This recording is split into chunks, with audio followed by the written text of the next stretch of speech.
Well, it's been over 3.5 years since Britons voted in favour of Brexit. At midnight European time, or 1 a.m. tomorrow South African time, it will finally happen. Well, for more on this, we cross live to our correspondent in London, Benji Hyer. Thank you very much, Benji, for joining us. So obviously, this is a very historic moment. The UK has been in the European Union for 47 years, and now it's finally over. What's the atmosphere like there? What are the headlines in the papers saying today, and so on?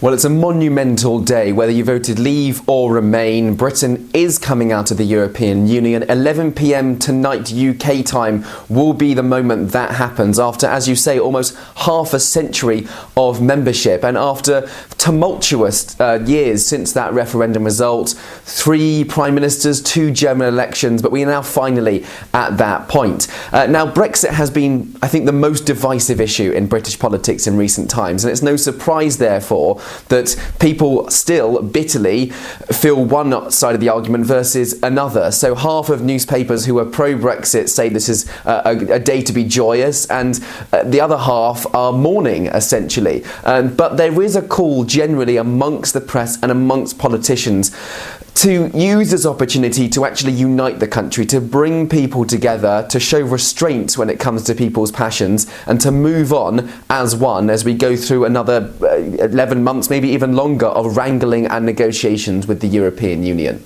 Well, that's you leave it very nicely there, Benji, because I was going to say I think that the United Kingdom has just gone through the easy part, hasn't it? Because now the negotiation of a trade deal between the European Union, which is another 26 or 27 countries in a bloc, and the UK standing on its own, that's going to be quite tough. And 11 months surely has to be very ambitious.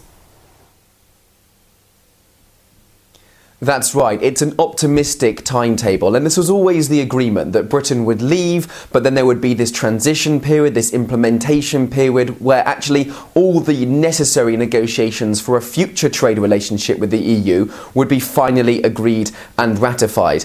A lot of people in the European Union say actually that 11-month timetable is far too ambitious, and that there will have to be an extension, something that Prime Minister Boris Johnson has ruled out entirely. So it remains to be seen how Britain is going to get round these main talking points of trade, security, fishing, farming, all in the space of just 11 months or so. And they have to do so with the backing and agreement of all 27 European nations. So the next kind of task is to come. So whilst tonight will mark Britain's official, formal departure from the European Union, in practice, we're only sort of in the departure lounge. That change that everyone is expecting and anticipating or dreading won't come just yet. So, Benji, we've just heard that 2 cases of the coronavirus have been confirmed in the United Kingdom. Can you just tell us about, how the authorities there are dealing with this whole situation? Here in South Africa, our government has chosen not to stop travel and so on to China. But what's the situation in the United Kingdom? Certainly. Well, this is a developing story as we speak, and in fact it's kind of overshadowed the Brexit news that everyone was expecting today. It's coronavirus which is hitting the headlines a lot, and that's because of a story that's come out about in the last hour or so, really, that there have been 2 cases in the United Kingdom, and this news comes as a flight is landing imminently from China, from the province or the city of Wuhan, into London, or into Oxford I should say, which is near to London, and those people will be kept in strict quarantines. There's no risk of it spreading from any of those who are arriving, but this is almost a separate incident, a separate case. And so it's not to say that the whole of Britain is on high alert, but certainly there have been a raising of attention towards this case, and it now really is a global crisis. Initially, the government had recommended just limited travel to China, only in exceptional circumstances. British Airways, the flag carrier airline, said that they would be suspending flights. You would kind of anticipate now that further steps will be taken to prevent travel to and from China. But before any of that, the UK government and the health service here has to maintain and ensure that those who have been found with confirmed cases don't spread that disease or virus any further.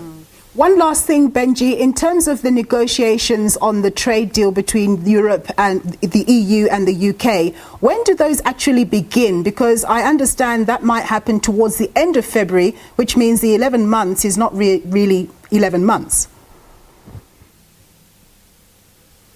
There's no reason for them not to begin immediately, actually. Now, when the two sides will actually get in the negotiation room, we'll have to see. But from the moment the clock strikes 11 p.m. here, Britain officially can start negotiating with Europe, start negotiating with other countries as well, if it so chooses. I think the main point of contention will be which order things are negotiated in. There's a very limited timetable, as we now know. Britain will want to try to get loads of things on the table really quite soon, bash out the details, make sure we're out by 2021. The European Union might feel more inclined to take things on a step-by-step basis, sort out fishing first, and then farming, and then something else subsequently. And so I think we'll see a battle as to the order of negotiations, and also many European countries have different priorities as well, and there'll be potentially a little bit of arguing on their side too. But